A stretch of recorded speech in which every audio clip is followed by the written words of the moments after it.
Before you purchase any hive, you have a look at what you call the swarming season. Which months do we have the flowers in plenty? So bees normally swarm in large numbers. That is the right time for you to begin beekeeping. Then number 2, you need to have a clean hive, free of pests and diseases. Then number 3, you can do what you call baiting. Now, if those 2 factors remain constant, in 4 to 5 months, you'll do your first harvesting. It's supposed to have from 40,000 to 6,000 bees, 60,000 bees. So a strong one, 40 to 60,000 bees in one given hive. In terms of production, it can vary. Like in KTBH, it's normally from 15 kgs to 20 kgs per harvest. And then for Langstroth, it is normally from 8 to 10. That is crude honey. Yeah, so it can vary. My name is Isaac Adala. I work in Baraka College in the beekeeping section. This is Imagine Business.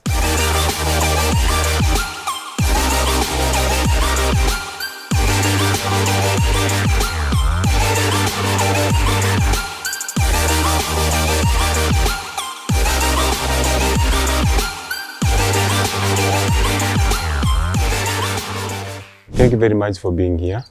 My name is Isaac Adala. I work in the beekeeping section as a beekeeping facilitator. Now, Baraka College, you are located in Molo. That is on Molo Kericho Highway. Now, in this particular section of beekeeping, we are dealing with 3 major entities. Number 1 is the hive fabrication, where we do make the hive from here. Number 2 is the honey processing area, where we refine our honey from this particular point here. Then 3, now we have the apiary right behind us, where we have the hives plus the bee, of course, of different types and structure that we have in our apiary there. Yes, so beekeeping, I can say with our experience here, it is more than profitable because number 1, it is having various uses to a human being, whereby number 1, for you to invest in beekeeping, it requires little capital. Then number 2, it requires little labor for you to do the beekeeping venture or farming. And then also the bees are giving us different products which are having high market value. For example, you get honey. Number 2, we can get beeswax. 3, we can get propolis. 4, we can get pollen, and many more others, which of course can be sold at high market value. Then of course make some money in return to any beekeeper or the farmer. Then of course honey is the cheapest of all bee products in the entire country. Of course propolis has higher price, venom, and many more others. So it is true, it is more than profitable to any person who want to venture in bee practice. Yeah.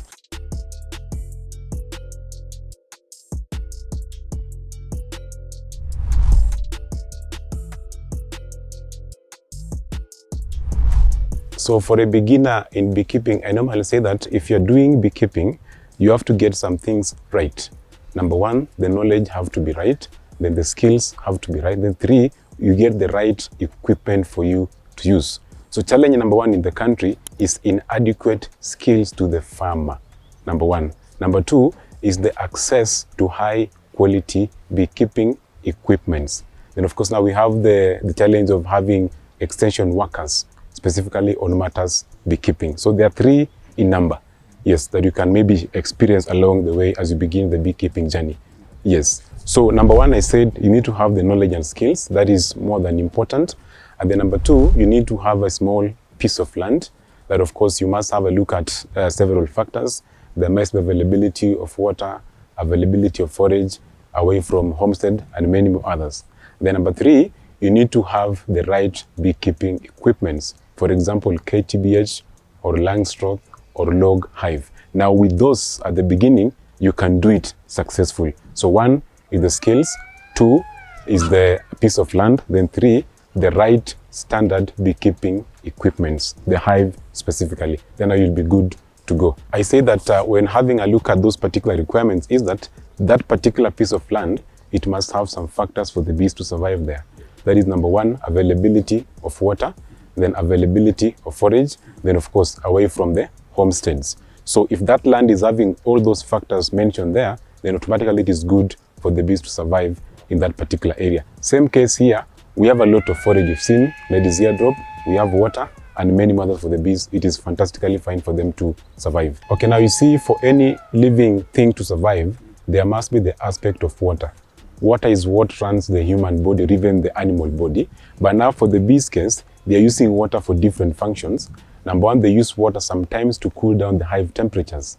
And then number two, also to dissolve the hard pollen for them to be able to feed on in the hive. But specifically, they don't use water to make honey at all. Yeah, but that's for two. Cooling the hive, then of course mixing the pollen inside the hive for them to be able to feed on. Yes, so it is very key for the bees to have it.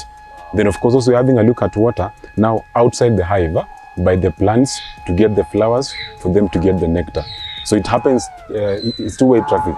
Inside and then of course outside the hive.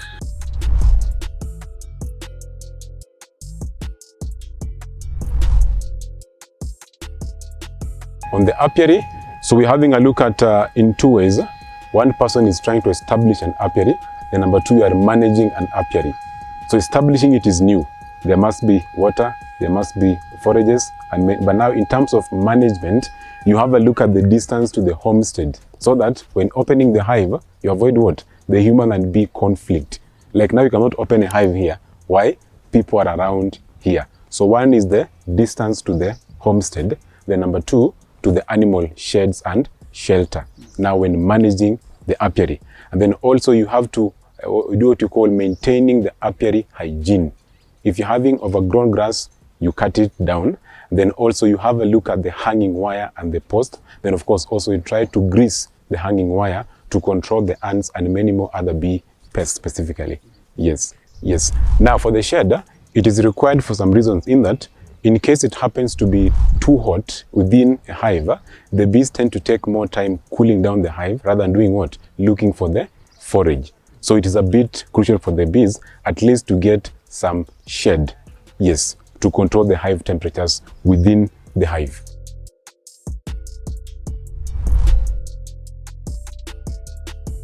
Yeah, so critically, if you have a look at the food chain, we normally have the plants and then we have the bees. So basically, when you're not having flowers in any given region or any given area, of course, you won't be able to have the honey because these particular flowers or plants, they give the bees the raw material to make the honey, to convert into honey. For example, nectar from the flowers used to make the honey and then pollen for them to feed on. So flowers are key and critical they must be there. Without flowers, there's no honey, there are no bees. So it is very, very key for the bees. We normally say that in terms of flowers, they can be of any type, but we are trying to put aside pyrethrum because of the issue of pyrethrin from the pyrethrum. It normally kills the bee, but the others, they are okay for the bees. Pyrethrum is a bit shaky because of the content that normally kill the insects. So pyrethrum, as per now, it's a no for us. Yes, but the rest are okay. As per now, we're having another challenge in terms of farmers trying to spray their fields, which of course affects the bee directly. Now we do say that when you want to spray your plants, you can do it either in the evening or you do it on that particular plant in the non-flowering stage. But still, it can't control the killing of bees 100%. As per now, it's a challenge. Or maybe they can use what you call the organic chemicals to spray on their crops.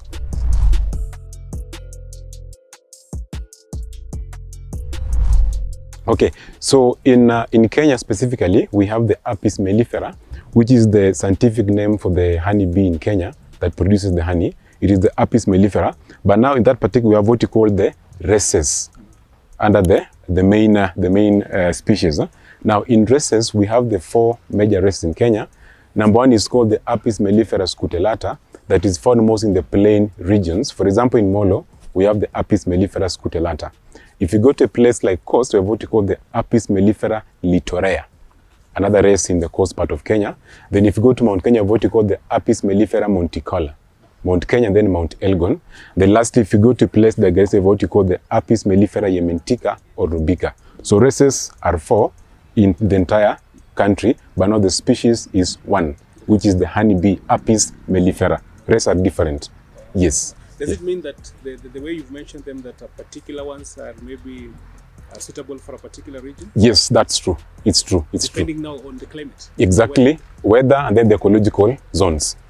Yes, so it varies with those particular different areas. Okay, so at the beginning we talked about having the right standard hive, meaning it is in proper condition, it is well seasoned, it is dry, okay? So when doing this particular venture, before you go into that, before you purchase any hive, you have a look at what you call the swarming season. Have a look at your area.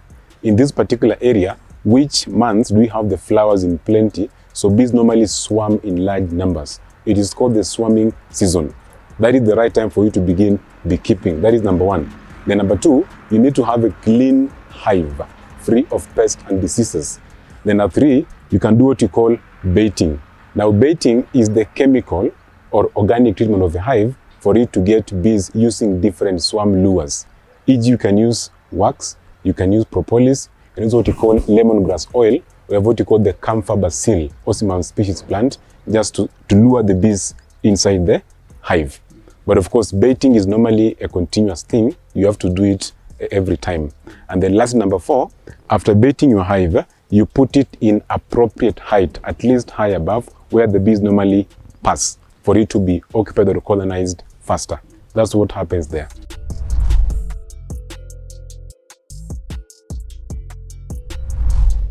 To maintain or to harvest.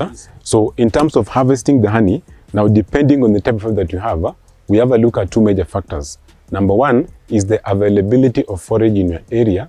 Then number two is the colony strength of your hive. Now, if those two factors remain constant, if you're using that hive called KTBH, in 4 to 5 months, you'll do your first harvesting. In the other one, which you call the Langstroth, you do from 3 to 4 months. Only if there is forage and the colony is strong. Yes. So we do what we call a hive inspection, whereby we open a hive at least once in a month, just to check on the progress of the colony. Once a month. Once in a month, yeah. To avoid the disturbance of the bees every time. Yes. Yeah, through inspection. But of course, we have those older ways, e.g. maybe you can feel the smell of the honey, but now modern ways, we do inspection.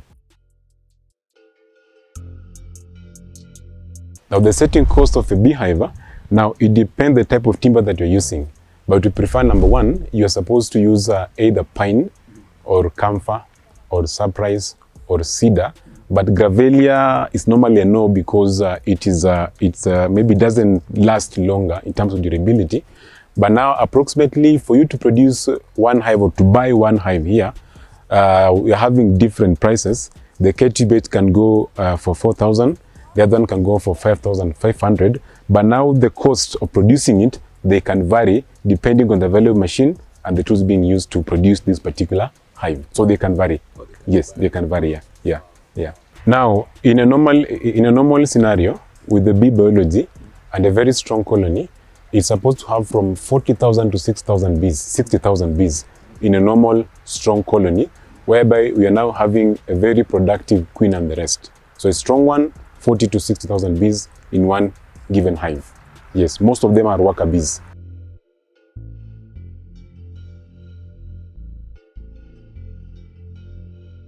On the aspect of harvesting the honey, we have it in different phases, whereby number one, you do the preparation before you go there. You have to prepare. Number one, you need to have your smoker that give you the smoke that is on. Number two, you need to have what you call the protective gear, because bees can sting, of course. So you have to have what? The bee suit on you with those parts, that is the head veil, apron, gloves, and the gumboots. That is the part of preparation.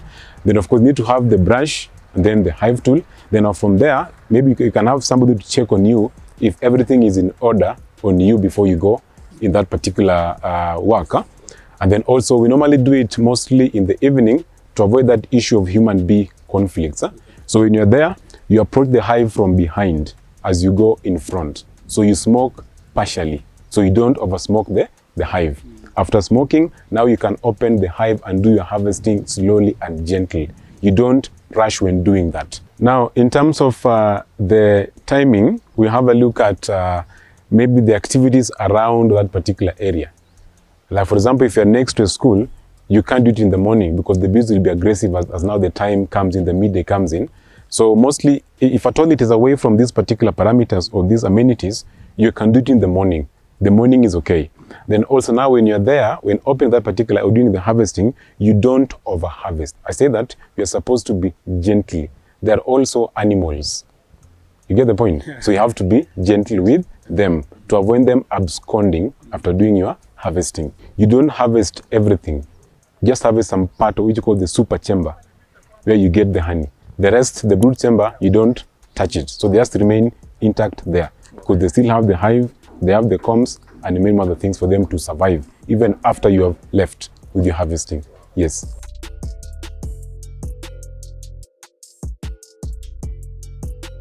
In terms of production, it can vary. Like in KTBH, it's normally from 15 kgs to 20 kgs per harvest. So it can vary. And then now for Langstroth, it is normally from 8 to 10. That is crude honey. Yes, so it can vary. 8 to 10 and then 15 to 20 kgs per harvest. Yes. Now the market price, as per now, here in Baraka, we're doing it at 700 bob. But I'm predicting that in the next few months, it will go up to 1,000 per kg. So the demand is high, supply is low, the price goes up automatically. We normally say that when you're buying your hive, even from us, at least you buy both types of hives. That is KTBH and then Langstroth. You take them home and then now you see your own research. Which one is performing best in your area?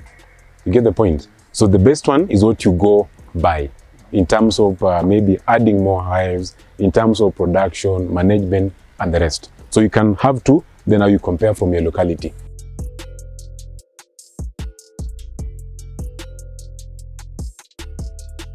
A farmer needs to be doing to the apiary. So one I talked about maintaining a clean apiary, that is having a look at the apiary hygiene, whereby you're supposed to do some clearing. And then number two, you do the hive inspection at least once in every given month. And then number three, in case you're having the broken poles or hanging wires, you also try to replace them.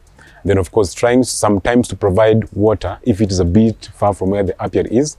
Then also number four, in case it is too dry, do what you call supplementary feeding.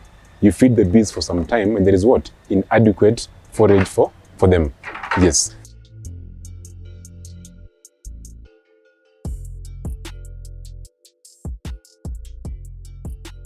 Yes, it is possible, whereby we can do now two tests.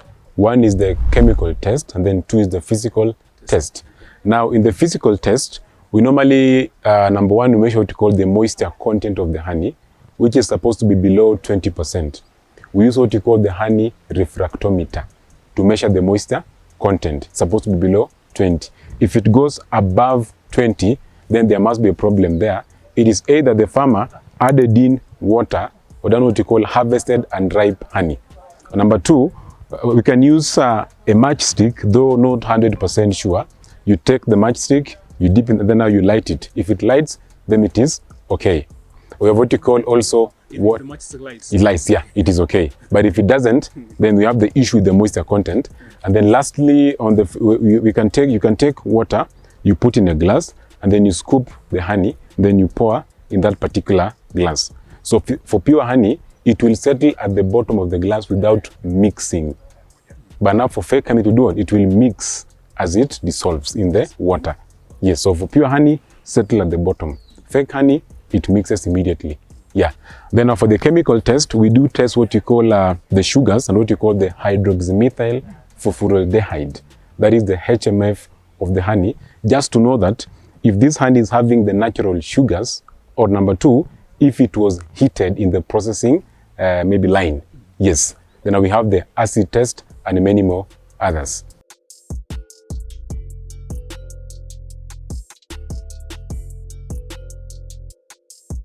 So you see that this particular bee, they can give what we call propolis.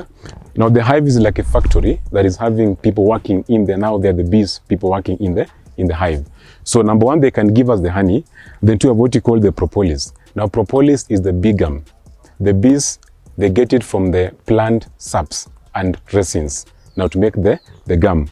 Now in the hive, it is having two uses. Number one is to reduce the hive entrance to their size to go in that particular hive. Then two is to do what? Disinfect the hive against disease and what? Pathogens. That is what you call propolis. As per now, propolis per kg is going at 4,000 bob. 1 kg of propolis. And then we have what you call the pollen also. Now pollen is a bit 50-50. It's a bee stroke, a plant product. Then a pollen also, it can be gotten there at a very good price. Then you have now the venom. It can also be, we can also harvest the venom. Then now we sell. Now venom is a bit expensive. 1 gram as per now it is 4,000 bob. So meaning a kg is around 4 million.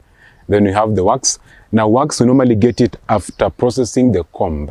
Now to get the wax. Now in the wax, we can add value, either to make the candle or body cream and many more others. Yes, so there are several, but honey is the cheapest of all those products. I will say this, number one, if you want to do beekeeping in Kenya, please get everything right. Number one, get the right skills and knowledge. Skills on the best type of hive, knowledge on how to manage the apiary. Then number two, get the right tools and equipment. Then number three, try to conserve and manage the environment. And then number four, plant more bee plants. Then number five, do a proper market survey before you venture into beekeeping.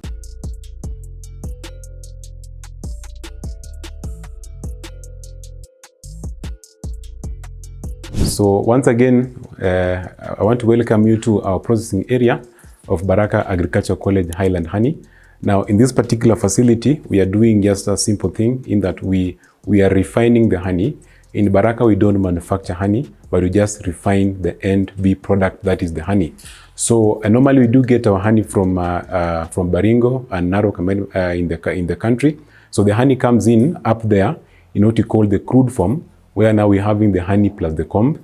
Now, in that particular up part of this particular building, we do what we call the quality test of the honey, whereby we do measure the moisture content of the honey, which must be right. And then from there, we put what we call a baffle tank, where now we warm the honey indirectly under specific temperatures. Now, upon warming it, we'll be having two things. Number one, we'll have the honey, which will flow down here to this particular tank that we call the honey settling tank. But of course, we have to sieve it twice for it to be clean and pure. And then now on the upper part, we have the combs which normally remain. Those combs, we do heat them to make what we call wax. Now the wax is here with us. This is now the wax from the combs. Now from the wax, now we do add value, e.g. to make the candle like this one here. So we have wax, then we have the candle as part of our value addition. Then now from the honey, from that particular tank, now we pack it here when it is clean and pure and natural. So we pack in different jars. This is for 1 kg. Then this one here goes for, this is for a half a kg and many more others. So from here, the honey is ready to go to the market for sale, e.g. in our local shop at the gate there, or number two, also in supermarket and many more other selling avenues. So here we don't add anything. It is 100% natural and pure from the hive to us to the customer. Yes. But the point is we don't manufacture honey as Baraka Agriculture College. We only process what the bees has given to us. Yeah. What is the cost of these processing equipment and how available are they? So most of this one here, we do import because they are stainless steel. So the cost can vary depending on the quantity of the settling tank. This one here is approximately like 80,000. That is stainless steel honey settling tank. So it can vary with the quantity and capacity that it holds.